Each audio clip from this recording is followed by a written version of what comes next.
What's up everybody, Matt from TGI here bringing you my review of Screamride for the Xbox One. Now, first things first, yes, Screamride is a game that did come out about a month ago, so I do apologise that this review is so late. I've been saying to you guys that it's been coming for a long time. I had my written review up well over a month ago, but just one thing's led to another, and unfortunately these reviews have fallen a bit by the wayside lately.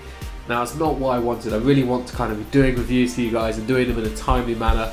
So I'm doing this one today. I've got a couple more coming up straight after this, and going forward I promise that they will be in a more timely manner. I haven't had that much time to play video games lately, unfortunately. But back to Screamride. It's an Xbox exclusive game being made by the guys at Frontier Developments. Might not necessarily be a household name to some of you, but you would probably recognise Roller Coaster Tycoon as a game for the PC in like the late 90s, early noughties. These guys helped make that series, and so they're back with their roller coaster themed games. Now, Screamride is different from Roller Coaster Tycoon because it's not just so much on the construction, but it's actually, if anything, more about the destruction. And it's not a whole theme park, it's just focusing on the actual roller coaster ride. So there's a few differences there. Now, Screamride is broken up into 3 game modes. You've got Screamrider, Demolition Expert, and Engineer mode. So we'll go with Screamrider first, which was personally my favourite. I really enjoyed this. The easiest way to explain it is very similar to kind of like a trial-based game. You basically ride the roller coaster from start to finish in as quick a time as possible. There's areas to build up boost on the course that you can utilise, obviously, to gain speed.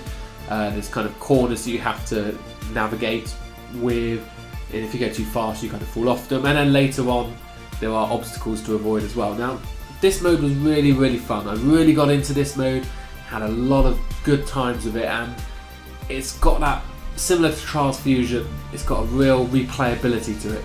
I just kept playing these courses over and over until I could nail down all the challenges, get as fast a time as I could. I'd never just play the course once and move on, and I don't know if that's just me being obsessive, but I really enjoyed this mode. It was really good fun. The only criticism I would have is that towards the end the difficulty spikes ridiculously.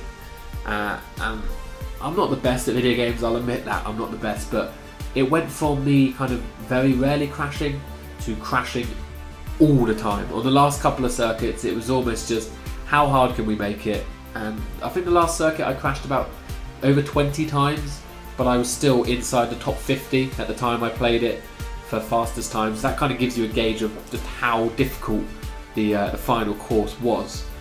But yeah, all in all, really good mode.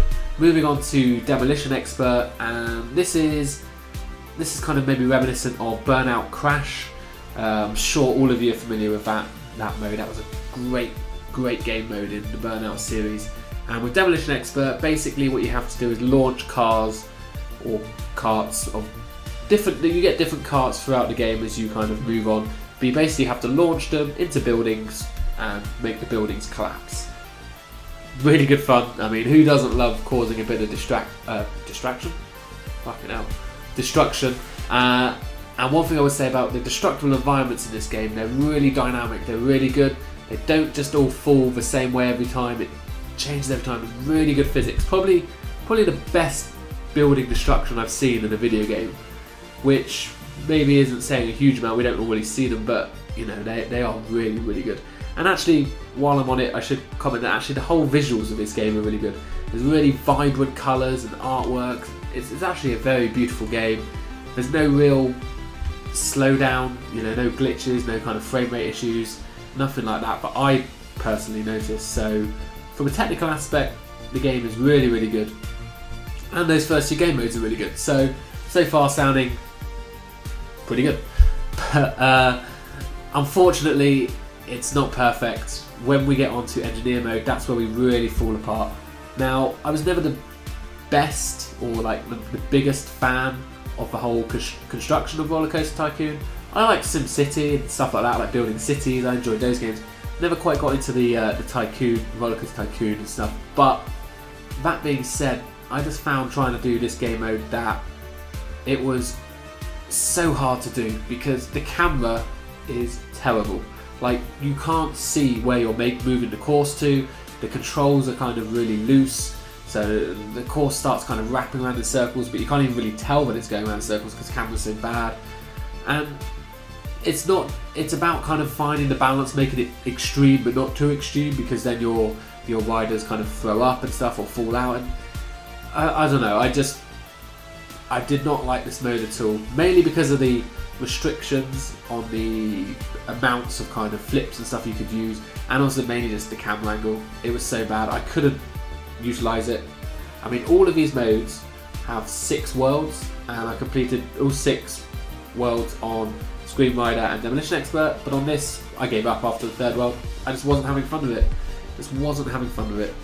Now, there is a sandbox mode where it takes away the restrictions on the size, the amount. You can basically just build a whole coaster from scratch, which is great. You unlock all the different parts by playing the 3 career mode items, but you still have the camera issue. The camera issue is still a big problem in this mode. And that being said, in the community, because there's a community mode as well, some community people have built some fantastic coasters, so they're obviously not having a problem with it. Maybe it's just me, but I just had a real problem with it, and I physically couldn't play it, and it was just disappointing because I'd had so much fun with the other 2 modes. It was a shame to leave that kind of sour taste in my mouth at the end. So, kind of wrapping up, as you can probably gauge from this, 2/3 of the game is great, 1/3 it's not so great. I mean, the game itself, the modes that we do have are still enough to warrant purchasing this game, because they're still really good fun. I mean, it's a cheaper game as well, £20, $30. You know, it's not a full price game as well. So I would highly recommend that you check it out based on Screamride and Demolition Expert. Just if you're looking for a roller coaster construction game, maybe just be a bit more cautious when you approach this, because it just didn't feel right to me. Maybe it's the controller, maybe it's something that would feel more at home with a mouse. I don't know, I couldn't get grips with that camera angle. It was a shame, but I still had a lot of fun with it. There's a lot of enjoyment. Like I said, the replayability of leaderboards is there. The community making all these new courses, so in theory you're going to have thousands and thousands of courses to race. So there's a lot of potential for longevity in this game. I couldn't recommend it enough. If you just want something that's a bit fun, you know, just kind of not really have to think for a few hours, it's definitely worth it. I'd probably give it, if I had to put a score on it, I'd give it probably a 7, because it's a good game.